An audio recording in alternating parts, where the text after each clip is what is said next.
They trained soldiers to shout orders when fear appeared. They trained dogs to obey without question. And for years, everyone believed that was strength. Then one man refused to raise his voice. He chose silence where others chose anger. He trusted a dog not to obey fear, but to understand responsibility. No one believed it would work. Until the night the harbor went dark. No lights, no radios, no commands that mattered. In that darkness, one dog did not wait for permission. He chose a different path. And seconds later, the ground collapsed behind them. That was the moment everything changed, because it proved something terrifying and beautiful. Trust can save lives when control fails. This is the story of the seal who never shouted, and the dog who never needed fear. The city woke slowly beneath a ceiling of low, drifting clouds. Morning rain had passed an hour earlier, leaving the harbor air damp and metallic, thick with the smell of salt water, fuel, and old steel. Cargo cranes stood motionless along the docks like giant sentinels, frozen mid-thought, and the surface of the bay reflected a dull, restless gray. This coastal city had been built for work, not beauty, and it showed itself honestly at dawn. Concrete held the cold. Wind moved without apology.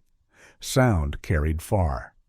Beyond the working port, just inland from the waterline, the naval training compound stretched wide and rigid, its walls marked by years of boots, drills, and voices raised in urgency. Here, mornings began loudly. Anger often arrived before breakfast. Caleb Rowan did not contribute to that noise.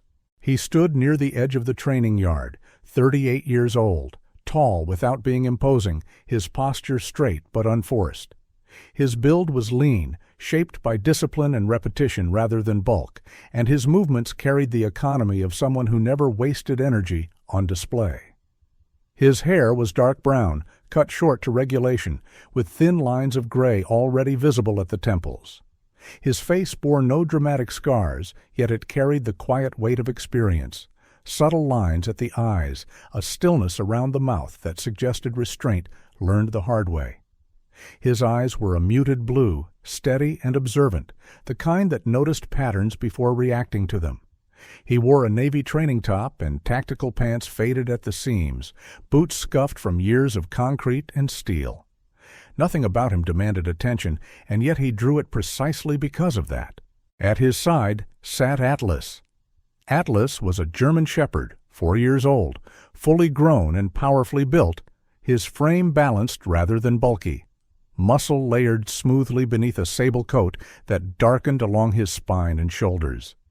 His ears stood upright, alert but not rigid, and his amber-brown eyes moved calmly across the yard, tracking motion without anxiety. A black working harness rested against his chest and back, worn in the places where years of use had shaped it to his body. Atlas did not lean into Caleb, nor did he pull away. He sat close enough to signal connection, far enough to preserve independence.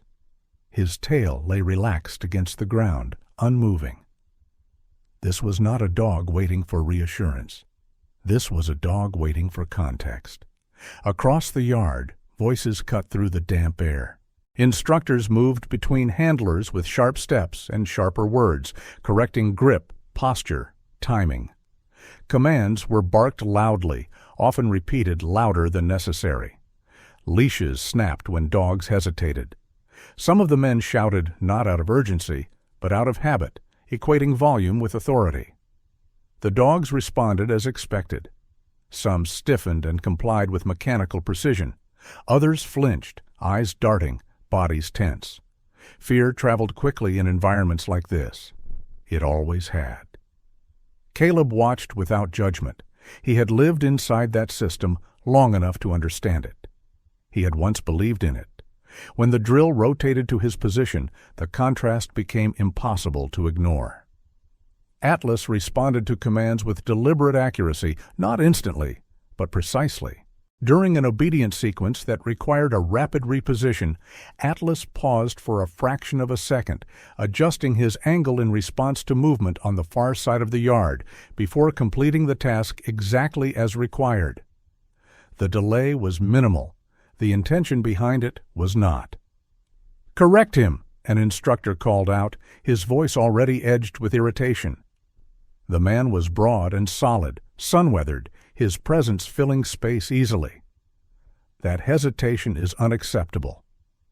Caleb did not raise his voice. He did not snap the leash. He did not repeat the command louder.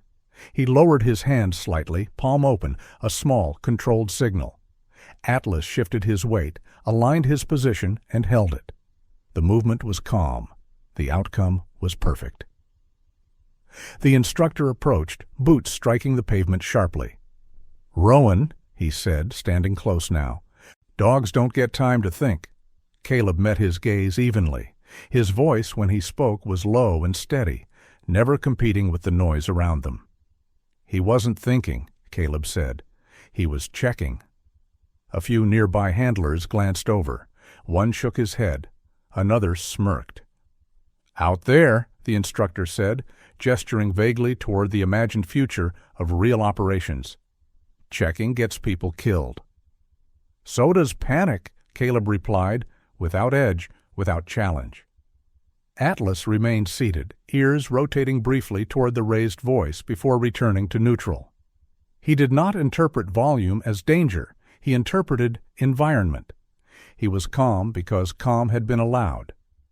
What most of the men on the yard did not know was that Caleb's restraint had not come naturally. Earlier in his career, he had shouted as loudly as anyone. He had believed intensity equaled leadership, that pressure sharpened performance. That belief had fractured slowly, not in a single dramatic failure, but through accumulation. Years earlier, during a joint exercise that escalated too quickly, overlapping commands had collided in a confined space. No one died, but one operator was injured badly enough to be removed from service. The silence afterward had been absolute. No shouting, no blame, just the heavy awareness that noise had created confusion, and confusion had created consequence. Caleb had carried that lesson forward, not as guilt, but as discipline. Atlas had entered his life not long after that. During early evaluations, Atlas had been flagged as problematic. He did not accelerate under stress the way evaluators expected. He did not react explosively to pressure stimuli. Where other dogs surged forward immediately, Atlas slowed, gathering information before acting. Some trainers saw hesitation. Caleb saw judgment. Atlas did not shut down when overwhelmed. He processed. That trait had nearly ended his program placement. Instead, it had paired him with the one handler patient enough to understand it. The drill continued. Shouts echoed. Whistles pierced the air. Sweat gathered beneath collars. Atlas completed each task with steady accuracy, his focus broad rather than narrow, attention split between Caleb, the environment, and the shifting patterns around him. Between exercises, Caleb rested his hand briefly against Atlas's shoulder. It was not praise. It was confirmation. Atlas acknowledged it with a slow blink and remained still. More eyes followed them now, not because they were failing, but because they were different. In a system built on escalation, restraint unsettled people. Caleb could feel the quiet resistance forming, the unspoken discomfort of men who had built authority on volume. He did not resent them for it. Most were repeating what they had been taught, cycles passed down unexamined. But Caleb had reached a point where repetition without reflection felt more dangerous than deviation. When the whistle blew for a short break, the instructor approached again. His tone was controlled now, but his jaw remained tight. "This isn't a philosophy seminar," he said. "You don't get silence in the real world." Caleb nodded once. "You get consequences," he said. "Silence helps you hear them." The break dispersed the group. Handlers moved toward the edge of the yard, some laughing, some venting, some silent in their own ways. Caleb clipped Atlas's leash loosely, not because Atlas required restraint, but because protocol required the appearance of it. Together, they walked toward the harbor-facing fence.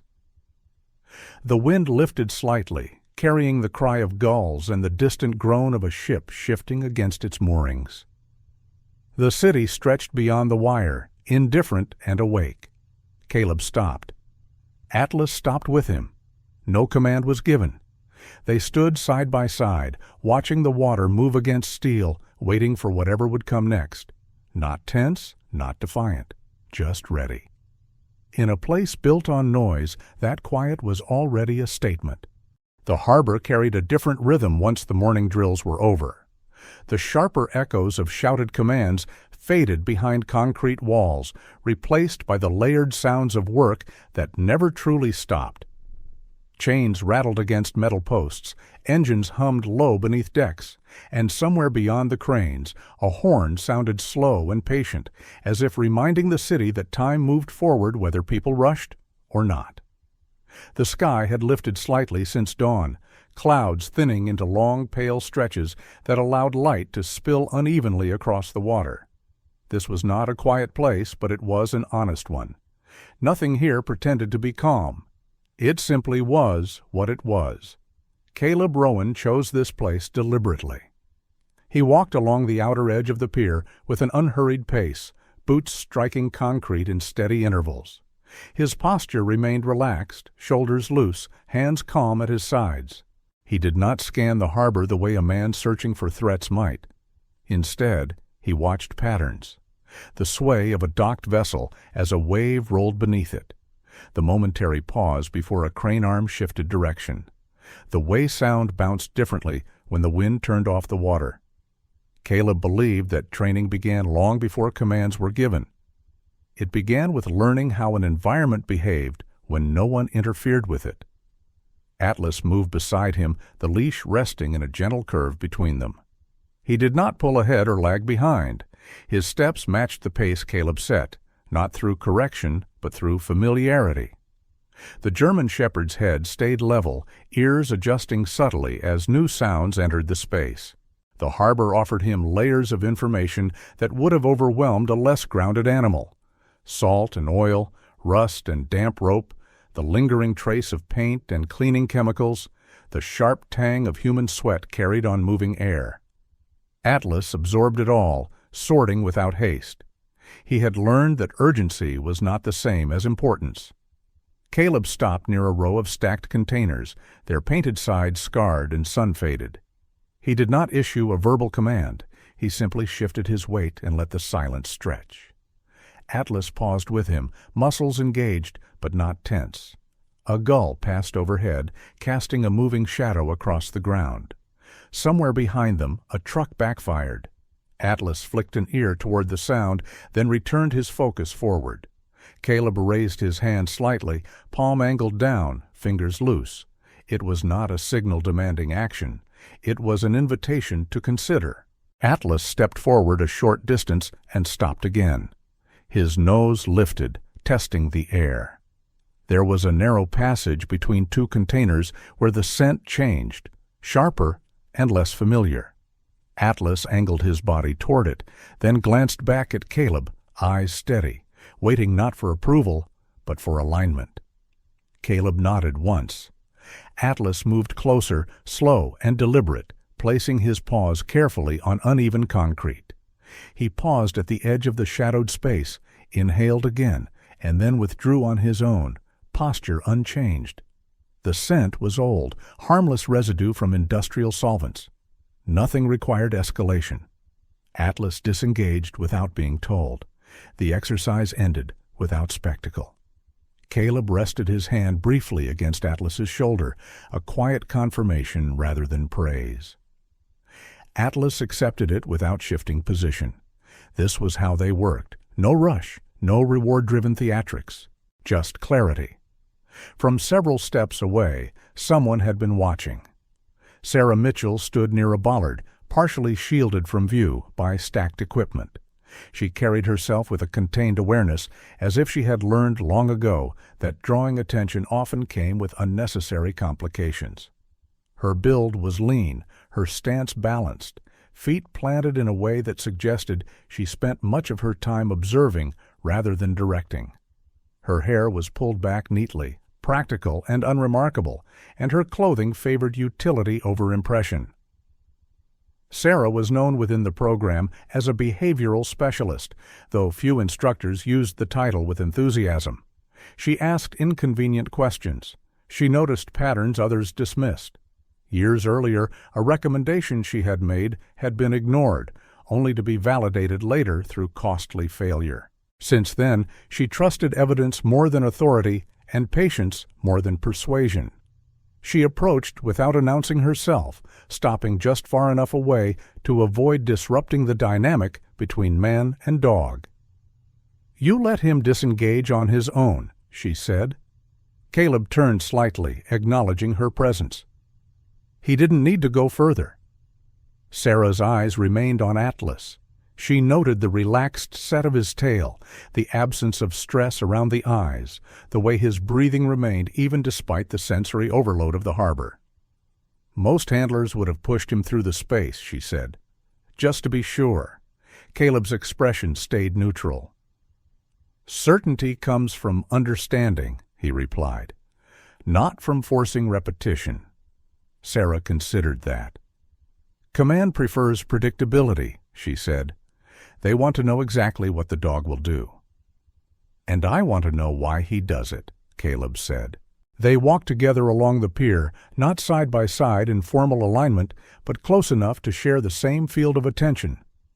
Atlas adjusted his position naturally, sometimes a half step ahead, sometimes drifting slightly back, always aware of both humans without being pulled between them.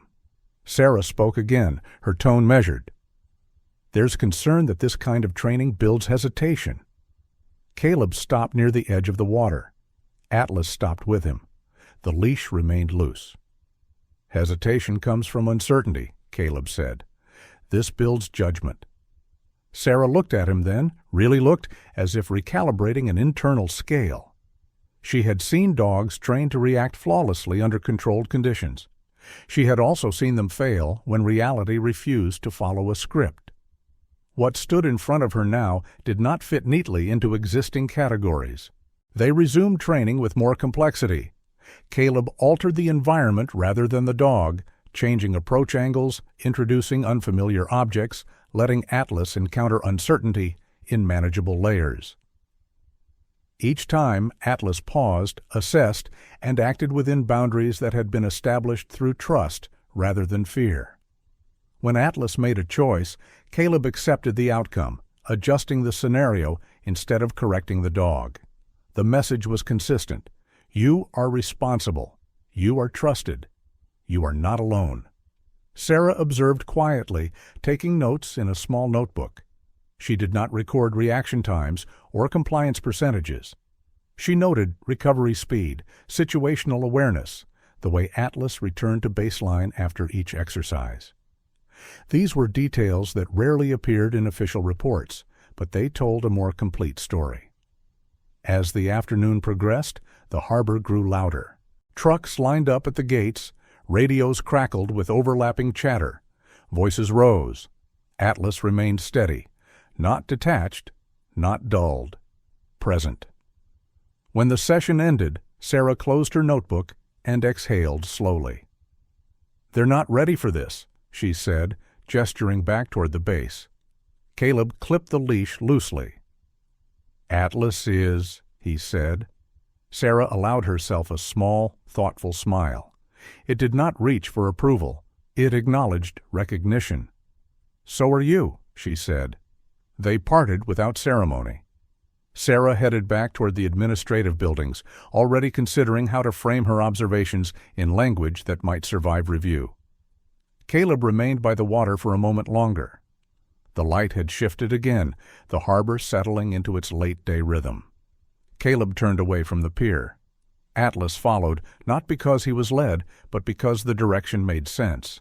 What they were building did not demand attention. It did not announce itself with volume or force. It only required trust, applied consistently, and time enough for the world to notice. The training yard hardened as the day progressed. By late afternoon, the concrete radiated heat, and the air felt tighter, stripped of the softness the harbor had offered earlier. Sound behaved differently here.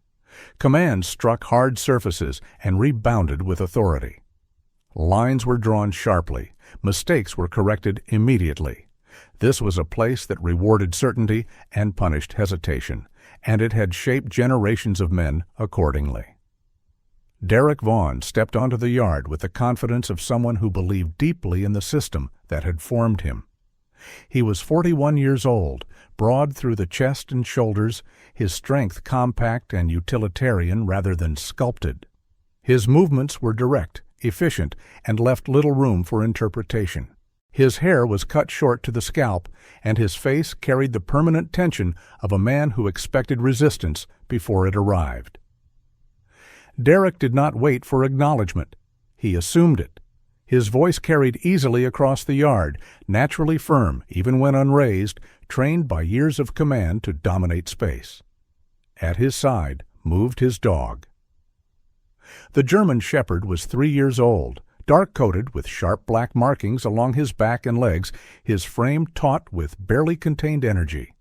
His posture was flawless, head high, spine straight, muscles engaged at all times as if release were imminent. His eyes remained fixed on Derek's hands and mouth, tracking every shift in posture, every breath. He did not scan the environment. He did not look away. His tail held stiff and narrow, neither relaxed nor expressive. This was a dog shaped by precision and pressure, eager to comply, afraid to deviate. Derek valued that obedience. His belief in control had not been inherited casually. Early in his career, during a joint exercise that spiraled faster than anticipated, a brief moment of uncertainty had led to public reprimand and professional consequence. Derek had learned then that hesitation invited judgment, and judgment destroyed trust. Control, in his mind, was not cruelty. It was armor. He carried that conviction forward, refining it into a personal doctrine that left little room for ambiguity. The drills began immediately. Derek's commands cut cleanly through the air. Sit, down, heel, turn. His dog responded with mechanical precision, movements snapping into place with no delay. When the dog faltered even slightly, Derek corrected him without pause, tightening the leash just enough to reassert dominance, raising his voice just enough to remind the animal where certainty lived. Each correction sharpened the response. Each repetition reduced variation. The dog complied faster every time. On the surface, the system worked. From the edge of the yard, Caleb Rowan observed without comment. He did not mirror the drills. He did not counter them.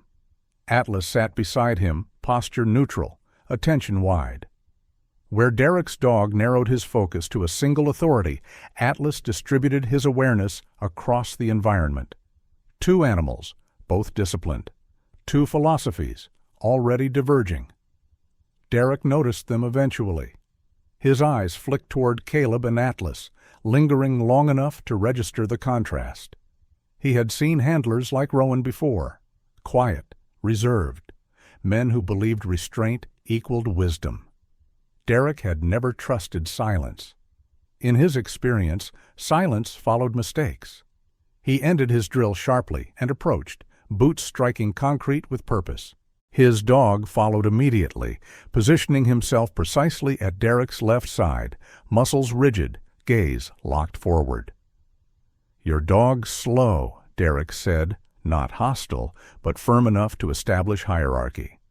Caleb met his gaze evenly. "He's deliberate." Derek shook his head once. "Deliberate gets you killed when things move fast." Caleb glanced briefly at Derek's dog, noting the tension held in every line of his body. "Speed without judgment does the same," he replied. A few handlers nearby pretended not to listen while listening closely. This was not a confrontation meant for spectacle. It was a quiet collision. Derek's dog shifted slightly, reacting to the raised tone. Derek corrected him instantly. The dog froze, posture snapping back into rigid alignment. Control restored. Atlas watched without reaction. He did not respond to volume. He responded to relevance. The next exercise forced the contrast into motion. Both teams were assigned parallel obstacle paths designed to test responsiveness under distraction. Noise escalated, visual barriers shifted, instructions arrived rapidly. Derek went first. His dog surged forward at the opening command, clearing obstacles with impressive speed. Each cue was met with instant compliance. The dog never broke eye contact. He never checked footing. When an unexpected object rolled across his path, he adjusted reflexively, narrowly avoiding it before continuing without pause. The efficiency drew approval from observers. It looked decisive. It looked strong. Then Caleb stepped forward. He did not raise his voice. He adjusted the environment instead, positioning Atlas where angles mattered more than acceleration. Atlas moved forward at a measured pace, pausing when shadows shifted, altering course when sound changed direction. He did not match Derek's speed. He matched the environment. When a distraction appeared, Atlas stopped completely, assessed it, then chose a path that avoided risk rather than testing it. The result was quieter, less dramatic. No applause followed. Derek watched with irritation that edged toward disbelief. "That pause," he said, "that's a liability." "It's a decision," Caleb replied. "And it's consistent." Derek looked from Atlas to his own dog. For a moment, uncertainty crossed his face, brief and unwelcome. He dismissed it quickly, clapping his hands sharply to regain authority. His dog snapped back into focus at once. The drills concluded, with scores logged and evaluations noted. Officially, Derek's team outperformed in responsiveness. Unofficially, something unsettled lingered between the two handlers. As others dispersed, Derek remained behind, running his dog through repetitions again, tightening sequences, demanding sharper execution. The dog complied, though his breathing grew shallow and his movements more rigid. Derek either did not notice or believed it necessary. Caleb and Atlas passed by on their way out. Atlas glanced once at the other dog, ears tilting slightly, registering tension without judgment. He did not approach. He did not withdraw. He observed. Derek noticed the look. "Your method will fail when it matters," he said, voice low. Caleb stopped. Atlas stopped with him. "So will yours," Caleb replied calmly. "Just not the same way." Derek turned fully now, eyes sharp. "I trust control," he said. Caleb met his gaze. "I trust responsibility." Neither man moved to persuade the other. They did not need to. The divergence was complete. As the sun lowered, shadows stretched across the yard, blurring the rigid lines of obstacles and pathways. Derek clipped his dog's leash tight and walked away, certainty intact, tension trailing behind him. Caleb waited a moment longer, letting the space settle, then turned toward the harbor. Atlas followed, unhurried, awareness open. Two paths had been set. They did not collide. Not yet. Night settled over the harbor without ceremony. Clouds returned after sunset, thick and low, pressing the darkness closer to the ground and swallowing what little starlight might have reached the water. The port did not sleep, but it changed character after dark. Sounds traveled farther. Shapes lost their edges. The familiar became uncertain. Sodium lights along the docks cast long yellow reflections across the bay, breaking the surface into trembling lines, and the wind carried the cool weight of incoming tide mixed with oil, rust, and wet steel. The operation briefing had been brief by design. A routine nighttime sweep of a restricted harbor sector. No active threat, no intelligence suggesting escalation, only verification and presence. These were the kinds of missions that tested habits rather than heroics. Complacency thrived in them. Mistakes hid easily. Caleb moved with the team along the perimeter, his steps measured, his attention spread wide. Atlas stayed close at his side, not glued to him, not drifting away, moving as if they shared an unspoken understanding of space. The German shepherd's body language had shifted with the light. His head rode slightly lower, ears adjusting more frequently, his senses working harder now that vision offered less certainty. Darkness did not make him anxious. It made him thorough. Derek Vaughan advanced several paces ahead with his own dog locked tightly at heel. His posture was rigid, shoulders squared, every movement projecting readiness. He trusted structure most when conditions deteriorated. The tighter the situation, the tighter he pulled control around it. His dog mirrored that tension, eyes fixed forward, body coiled, waiting for the next command as if release were the only acceptable state. Behind them, the rest of the team moved in staggered formation. Among them was a communications technician named Owen Pierce, a thin, sharp-featured man whose habit of chewing the inside of his cheek betrayed nerves he rarely acknowledged. Owen had learned that silence in the field often carried more weight than conversation, a lesson burned into him years earlier when a careless comment over an open channel had nearly compromised an operation. He stayed close to his equipment, hands steady, eyes alert. They had just cleared the second checkpoint when the lights went out. It was not gradual, it was not dramatic. One moment the dock lights hummed and flickered against the water, the next they vanished entirely. The harbor fell into layered darkness, broken only by distant city glow far beyond the restricted zone. Radios crackled once, twice, then went dead. Headsets returned nothing but low static. The absence was immediate and complete. The team slowed instinctively. Derek raised a hand sharply, signaling a halt. His voice followed out of habit, then stopped when he realized how exposed sound now was. His dog stiffened, muscles tightening, eyes darting for instruction that did not come quickly enough. Caleb did not speak. He lifted his hand slowly, fingers closing into a tight fist held low near his chest. It was a signal practiced countless times without urgency, without consequence attached to failure. A signal that meant one thing only: stop, assess, decide. Atlas halted at once. His body did not freeze. It settled. His breathing slowed. His head turned slightly as he sampled the air, ears tracking distant movement, paws adjusting fractionally against uneven ground. The harbor spoke differently in darkness. Atlas listened. Owen whispered from behind, unable to help himself. "Comms are down." Caleb did not respond verbally. He shifted his stance just enough for Atlas to feel the change through proximity. The message was clear. The structure they relied on had collapsed. The environment was now in charge. Derek glanced back, frustration flashing across his face. He gestured sharply at his dog, signaling forward movement. The dog hesitated, not from disobedience, but from overload. Without the familiar rhythm of commands and responses, the certainty he depended on fractured. Derek tightened the leash reflexively. The dog surged forward a step, then checked himself again, caught between pressure and confusion. Atlas moved differently. Without being prompted, he angled slightly away from the main path, nose lifting, body low but controlled.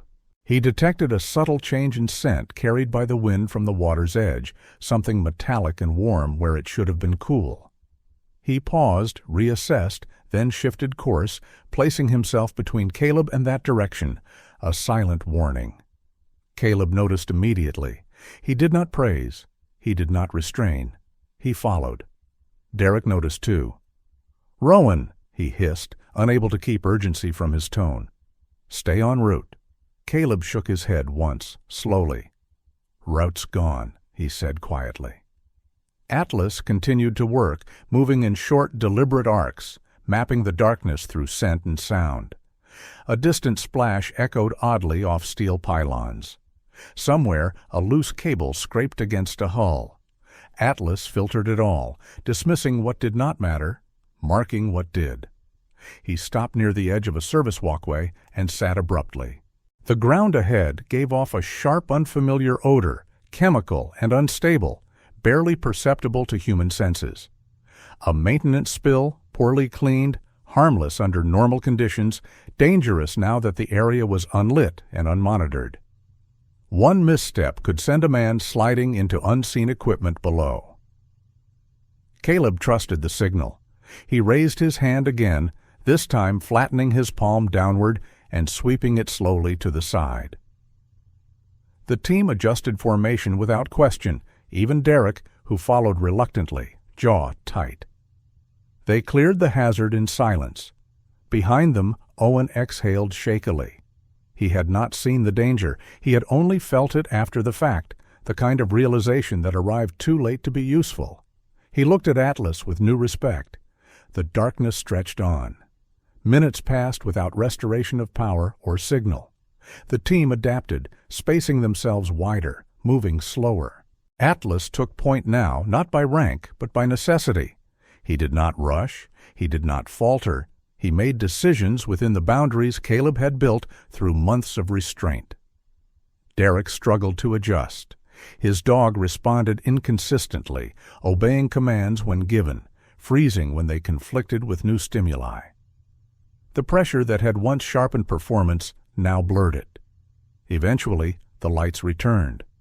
They flickered once, twice, then stabilized, washing the docks in harsh yellow again. Radios crackled back to life with overlapping chatter. The world snapped back into shape as if nothing had happened. But something had changed.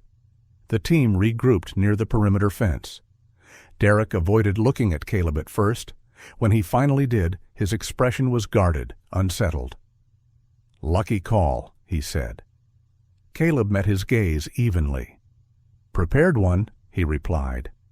Derek said nothing more. They moved out shortly after, the operation concluding without incident, officially uneventful. Reports would list the outage as a minor infrastructure failure, no injuries, no losses, no deviations worth mentioning. Unofficially, a line had been crossed. As they walked back toward the base, Atlas returned to Caleb's side, posture relaxed once more. He had carried the weight when structure disappeared and set it down without ceremony when it returned. Caleb rested his hand briefly against the dog's shoulder.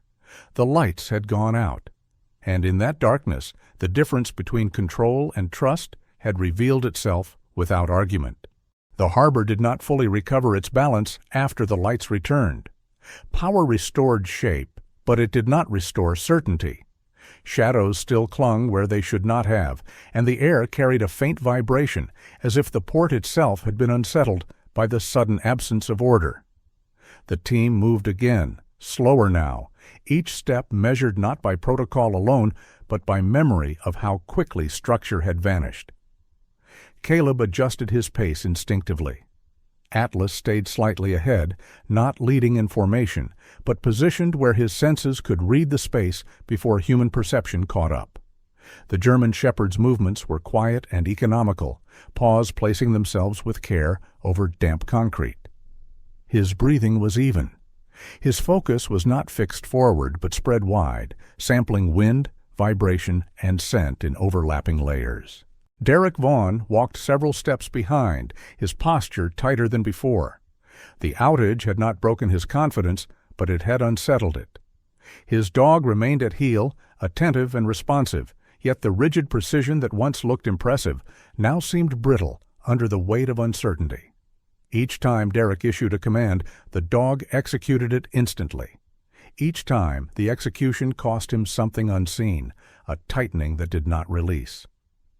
They approached a section of the port under maintenance, a place marked by temporary barriers and uneven surfaces.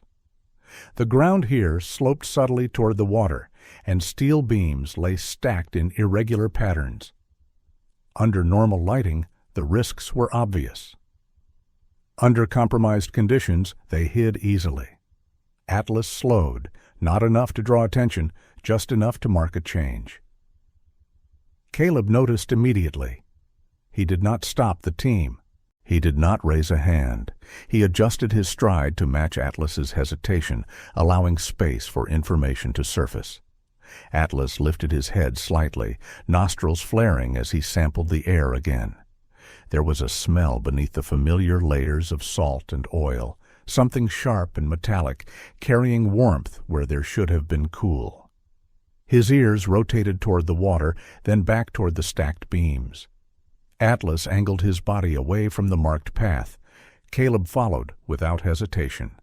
The leash tightened briefly, not from control but from momentum, and Caleb let it go slack again as Atlas altered direction more decisively. This time, Atlas did not simply reposition. He applied pressure, stepping across Caleb's path, shoulder brushing against his thigh, guiding him away from the original route. It was not forceful. It was insistent. Caleb trusted the contact. Behind them, Derek reacted sharply. "Rowan," he said, urgency cutting through restraint. "You're off route." Caleb did not answer. He shifted fully into the new line Atlas had chosen, boots scraping softly against the concrete as he moved closer to the outer edge of the service walkway. Atlas remained between him and the area they had just left, head low now, body angled in a protective arc. The decision took seconds. The consequence arrived immediately after. A deep metallic groan rose from behind them, a sound felt more than heard. It rolled through the ground in a low vibration that traveled up through boots and bones alike. Someone shouted instinctively. Derek turned just as the stacked beams shifted, their supports giving way where corrosion and stress had been hiding beneath surface stability. Steel collapsed inward with brutal efficiency, tearing loose from its resting place and crashing down onto the path they had abandoned. The sound was thunderous. Sparks flared briefly where metal struck metal. Dust and rust filled the air, choking and thick. The collapse blocked the route completely, jagged beams now twisted into an impassable barrier. Had they been 2 steps slower, the outcome would have been different. Atlas held his position until the noise settled. Then, and only then, did he step back toward Caleb, posture steady, eyes alert but calm. He had not reacted to the collapse. He had anticipated it. The team regrouped instinctively, hearts pounding, adrenaline surging. Owen Pierce crouched near the edge of the walkway, coughing as dust settled around him. His hands shook briefly before he forced them still. He looked at the wreckage, then at Atlas, realization dawning in his expression. Derek stood frozen for a moment longer than necessary. His dog strained slightly against the leash, confused by the sudden chaos, looking to Derek for instruction that arrived too late to be useful. Derek swallowed hard, jaw tightening, eyes fixed on the collapsed beams. "That wasn't marked," Owen said quietly. "No," Caleb replied. "It was failing." Derek turned toward Atlas, his expression unreadable. He had seen the movement. He had felt the shift. What unsettled him was not the collapse itself, but the sequence. The dog had not waited for permission. He had not followed a command. He had acted. "Your dog pulled you," Derek said. Caleb met his gaze. "He redirected me." "That's not protocol. It's responsibility." The word landed harder than any accusation. Atlas moved closer to Caleb's side now, not seeking reassurance, simply returning to baseline. His breathing slowed. His ears settled back into neutral alignment. The work, as far as he was concerned, had been done. They secured the perimeter around the collapse, marking it for follow-up, adjusting routes to avoid secondary hazards. The rest of the sweep continued without further incident, but the rhythm had changed. Every movement now carried the weight of what had almost happened. Derek's commands grew sharper as the night wore on, his grip on the leash tighter. His dog complied, but the compliance had lost its fluidity. Where Atlas flowed through uncertainty, Derek's dog fought it, relying on instruction rather than interpretation. By the time the team returned to the staging area, fatigue had set in. Not the exhaustion of physical effort, but the quieter fatigue of recalibration. People spoke less. They thought more. Derek removed his gloves slowly, hands stiff. He glanced once more at the collapsed section of the port, now cordoned off and bathed in harsh temporary light. "That dog of yours," he said, not looking at Caleb. "He made a call." Caleb nodded. "He's trained to." Derek exhaled sharply. "Dogs don't make calls."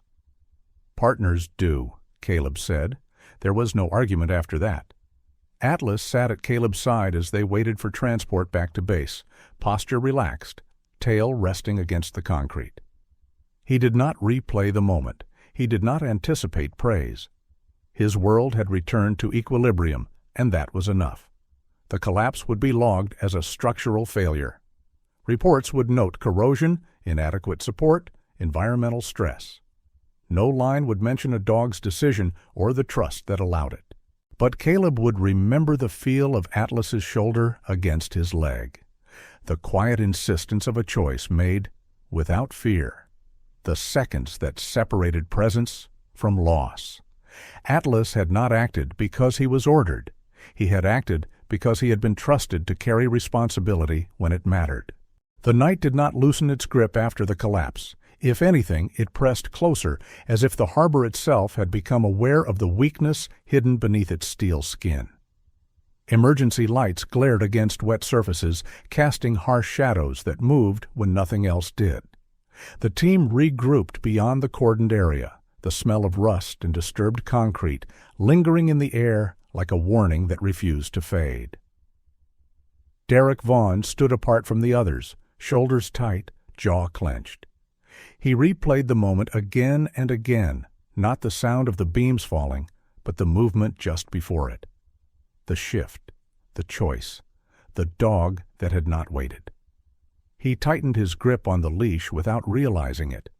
His German shepherd responded instantly, muscles locking, head snapping forward, eyes wide and searching.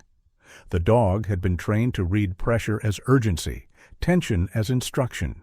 Right now, pressure was everywhere. "Stay sharp," Derek said, voice cutting through the night more harshly than intended. "Eyes forward, no freelancing." The dog remained rigid at heel, breathing shallow, tail stiff. He did not look away. He did not relax. He waited for the next command the way someone waits for impact. Caleb observed quietly from several steps away. Atlas sat beside him, posture settled, ears moving independently as he tracked distant sounds. The contrast between the two dogs had never been clearer. One was braced for correction, the other was open to information. Command radioed in a revised task. A secondary inspection was required along an alternate route, closer to the waterline, where older infrastructure met newer construction. The area had not been flagged initially. It would be now. Derek volunteered immediately. It was not bravado. It was reflex. Control reasserted through action. He signaled his dog forward, tightening the leash, shortening the distance between them. The dog surged ahead half a step, then checked himself, uncertain whether speed or restraint was expected. "Move," Derek snapped. The dog moved. They advanced into a narrower corridor between a retaining wall and stacked equipment. The ground sloped unevenly, damp from condensation, cables and hoses snaking across the path. Emergency lighting created pockets of brightness separated by long stretches of shadow. It was an environment that demanded judgment more than obedience. Derek issued commands rapidly: heel, slow, watch, stay close. Each order overlapped the last, driven by urgency that had nowhere to go. The dog complied at first, adjusting position, then hesitated as signals conflicted. His ears flattened briefly, not in defiance, but in confusion. "Focus," Derek said, louder now. The dog froze. Not a refusal, not disobedience. A halt? His body locked in place, muscles trembling, eyes darting between Derek's hands, the ground ahead, and the shifting shadows around them. The pressure that once propelled him forward now pinned him where he stood. Derek pulled on the leash. "Go!" The dog did not move. A second passed, then another. The silence stretched, heavy and exposed. Derek felt something unfamiliar rise in his chest. Not anger, fear. He raised his voice again, sharper, louder, stripping away nuance until only command remained. "Move now." The dog's breathing quickened. His paws scraped slightly against the concrete, but his body remained rooted. Too many instructions, too much pressure, no clear path. Control had overloaded the system. Caleb stepped closer, not intruding, but present. Atlas remained at his side, alert but calm, reading the tension without absorbing it. "Give him space," Caleb said quietly. Derek snapped his head around. "This isn't the time." "This is exactly the time," Caleb replied. Derek looked down at his dog again. The animal's eyes met his, wide and strained, searching not for direction but for relief. For the first time, Derek saw it clearly. This was not loyalty. This was survival. He loosened the leash slightly, just enough for slack to appear. The dog did not move. He was waiting for punishment that did not come. "Stop talking," Caleb said, his voice steady. "Stop telling him what to do." Derek hesitated. Every instinct he had built told him this was wrong. Silence felt like surrender. Letting go felt like failure. But the dog remained frozen. Derek exhaled sharply and lowered his hand. He said nothing. The change was immediate. Not dramatic, but real. The dog's breathing slowed first. His ears lifted slightly. His eyes shifted away from Derek's face and toward the corridor ahead. He took a cautious step forward, then another, testing the space without instruction. Derek did not stop him. The dog navigated around a loose cable, sniffed the damp ground near the wall, then angled away from a darker patch where water pooled unnaturally. He paused, looked back once, not for approval, but for acknowledgement. Derek nodded, barely perceptible. The dog continued. They cleared the corridor without incident. When they emerged into a wider section of the port, Derek stopped abruptly. His dog halted beside him, posture still tense, but no longer locked. Derek swallowed hard. His hands shook slightly as he removed them from the leash. He had not lost control because the dog was weak. He had lost it because the control had been too tight to bend. Caleb approached, stopping a respectful distance away. Atlas sat calmly, tail resting against the ground. "That freeze," Derek said finally, voice low. "That's on me." Caleb nodded once. "He was doing exactly what you trained him to do." Derek let out a short, humorless breath. "I trained him not to think." The admission settled between them, heavier than accusation. They resumed movement, slower now, quieter. Derek spoke less. When he did, his voice carried less edge. His dog responded differently, tentative at first, then steadier, as if testing whether this new silence was safe. By the time the task concluded, the harbor had begun to settle again. Emergency lights were replaced with temporary fixes. The port resumed its restless rhythm, unaware of the small fracture that had just occurred inside one man. As they waited for transport, Derek crouched and removed his dog's harness. The dog stood still, eyes watching him carefully. Derek rested his forehead briefly against the dog's neck, a gesture he had never allowed himself before. Not softness, recognition. "I didn't listen," Derek said quietly. Not to Caleb, not to command, but to the animal in front of him. The dog leaned into the contact just slightly. Atlas watched from a short distance away, head tilted, eyes calm. He did not judge. He did not intervene. He understood change when it came slowly. Derek stood and clipped the leash again, this time leaving it loose. He did not tighten it as they walked. The dog stayed close anyway. For the first time, Derek realized the problem had never been hesitation. It had been fear disguised as discipline, and that fear had finally failed him. The base looked ordinary in the days after the mission. The harbor returned to routine. Concrete dried. Equipment was reset. Morning drills resumed on schedule, sharp and loud as ever. From the outside, nothing appeared changed. Inside Derek Vaughan, everything resisted moving forward. He did not transform overnight. The first training session after the incident ended badly. Derek stood on the yard with his dog at heel, hands tense, voice restrained by effort rather than conviction. He tried to soften his commands, but the habit of pressure crept back in through timing instead of volume. A pause that came too late. A correction that arrived too fast. His dog hesitated, then froze, uncertain which version of Derek he was meant to follow. The session dissolved into frustration, quiet but heavy. Derek ended it early. The second attempt went no better. He said less, but his body still spoke urgency, shoulders tight, jaw set, breath shallow. The dog read it all. He responded with obedience, stripped of confidence, movements careful but brittle. When Derek tried to step back, the space felt empty rather than safe. The dog filled it with anxiety. Derek walked off the yard without a word. For days this pattern repeated. Small adjustments, familiar failures. Each time Derek felt the urge to revert fully, to reclaim the certainty that control had once provided. Each time he resisted just long enough to feel the discomfort stretch. What unsettled him most was not the setbacks. It was the silence that followed them. He began staying late. After the yard emptied and the noise receded into distant engines and closing doors, Derek remained behind. The light softened in the evenings, stretching long shadows across the concrete. This hour had always irritated him. Too slow, too quiet. Now it confronted him. He unclipped the leash and stood still. His dog did not move.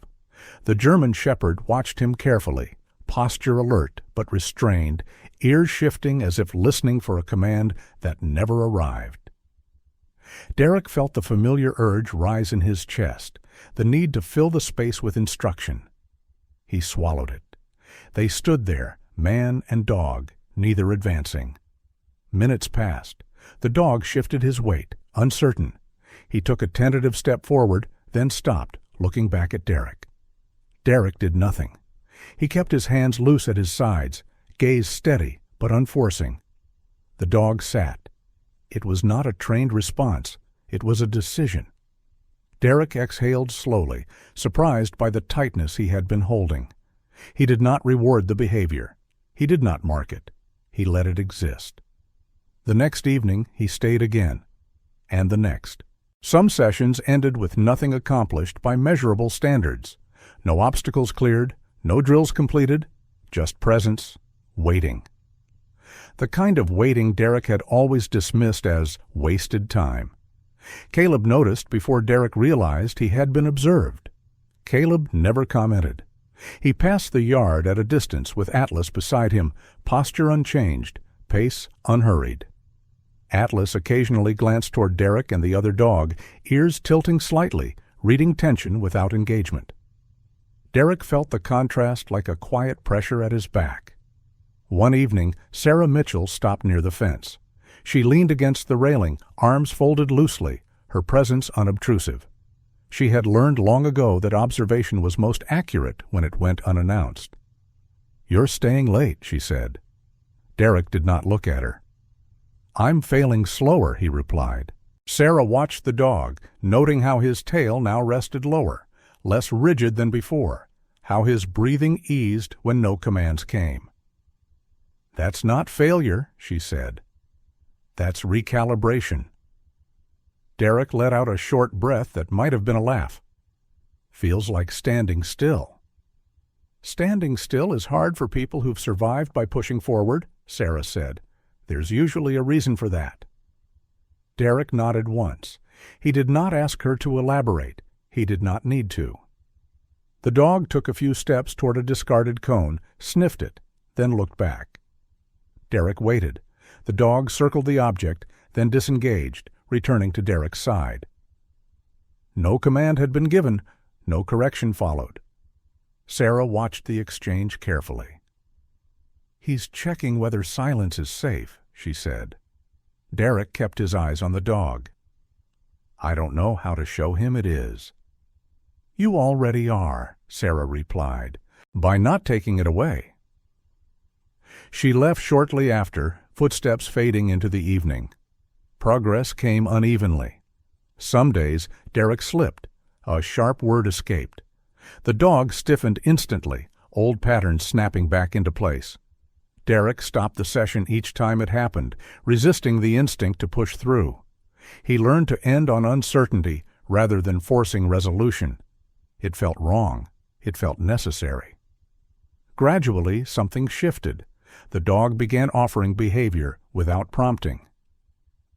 A pause before movement, a glance instead of a freeze. Small decisions that carried no punishment. Derek noticed the difference in how the dog moved, less rigid, more fluid, as if his muscles were rediscovering range rather than tension. Derek changed too, though less visibly. His shoulders lowered. His breathing slowed. He learned to recognize the moment fear tried to disguise itself as urgency. He learned to let it pass without acting on it. One evening, after most of the lights had gone out, Derek unclipped the leash again and stepped back deliberately. The dog stood where he was, then moved forward on his own, stopping short of the edge of the yard. He turned and looked at Derek, waiting. Derek nodded.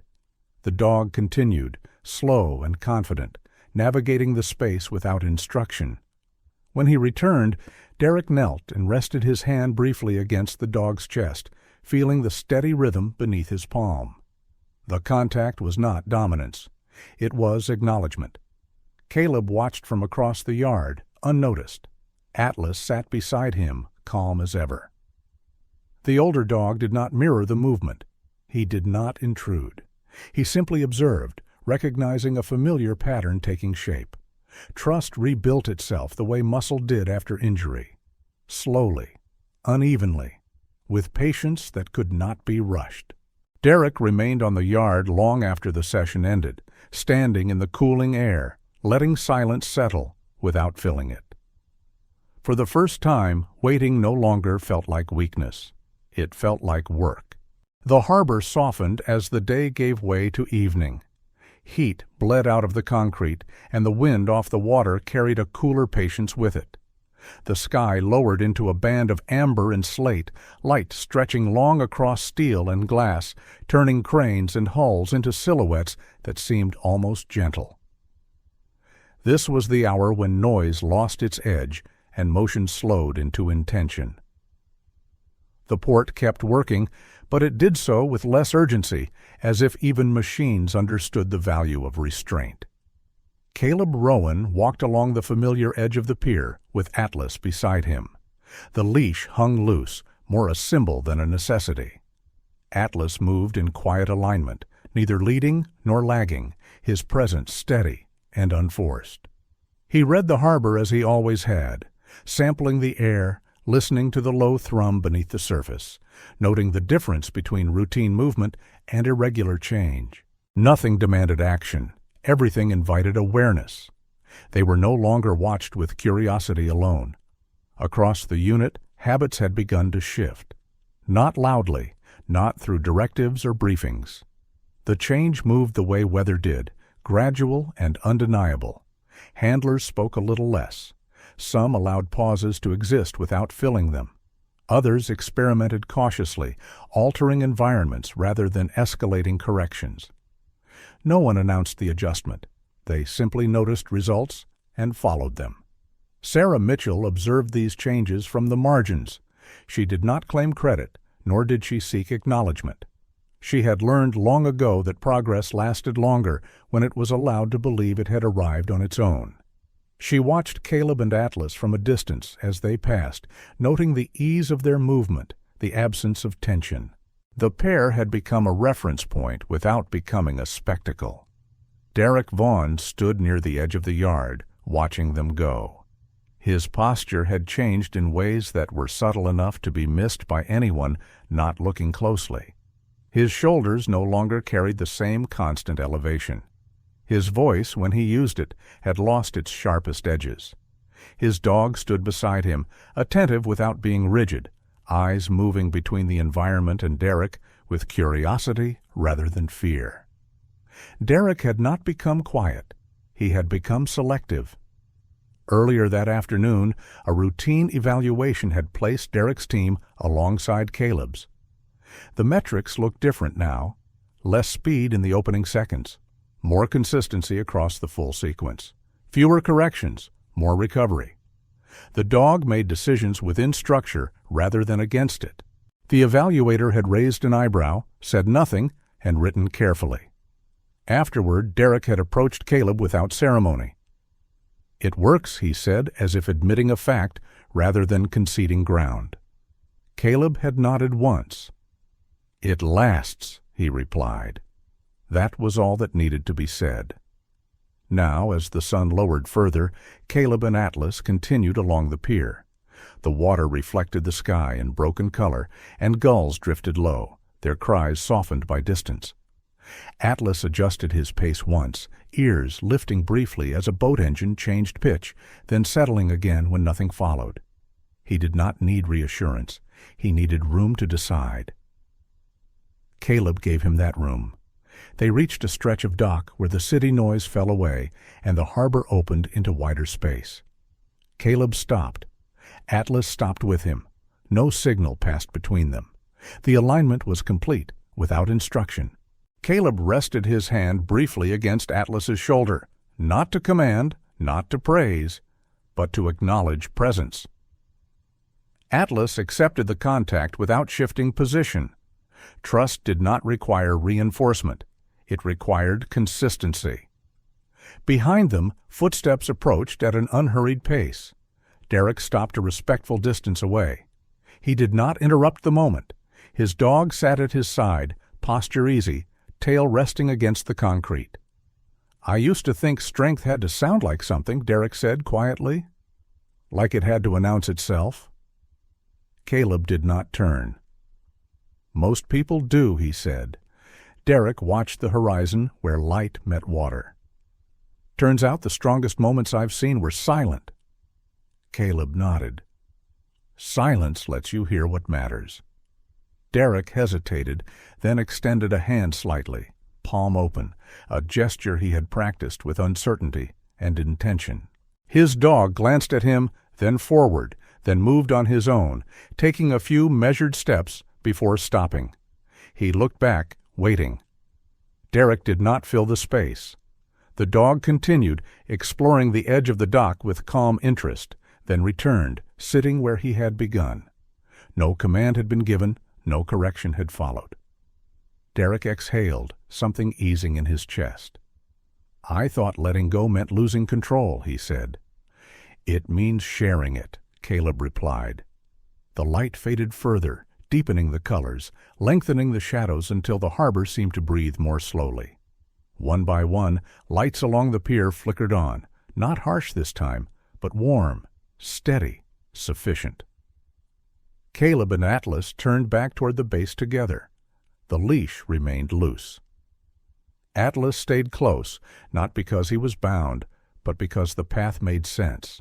As they walked, a younger handler stepped aside instinctively, lowering his voice mid-sentence, as if sensing that something quieter deserved passage. It was not reverence, it was recognition.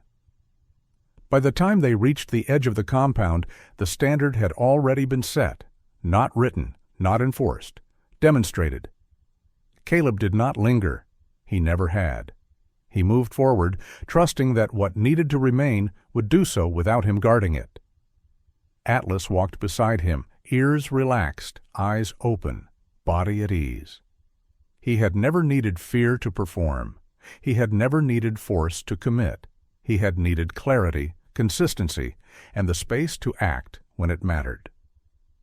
Behind them, the harbor settled into night, carrying the quiet forward without effort. Strength did not shout here anymore. It listened. In this story, strength was not found in shouting commands or forcing obedience. It was found in trust. It was found in patience. It was found in the courage to wait. God often works the same way in our lives. We ask Him for loud signs, clear answers, immediate results. But many times His guidance comes quietly. through a calm moment, through a pause that saves us from harm, through a choice made with love instead of fear. Atlas did not act because he was afraid. He acted because he was trusted. And when control disappeared, trust became the miracle that protected life. In our daily lives, we are often like Derek. We try to control everything. We push harder when we feel afraid. We speak louder when we feel uncertain. But God does not ask us to control everything. He asks us to trust Him. When we let go of fear, even just a little, God gives us clarity. When we stop forcing, He shows us the right direction. When we learn to wait, He teaches us how to listen. If this story touched your heart, share it with someone who needs hope today. If it reminded you to slow down and trust God, leave a comment. If you believe that quiet faith can still change lives, subscribe to the channel.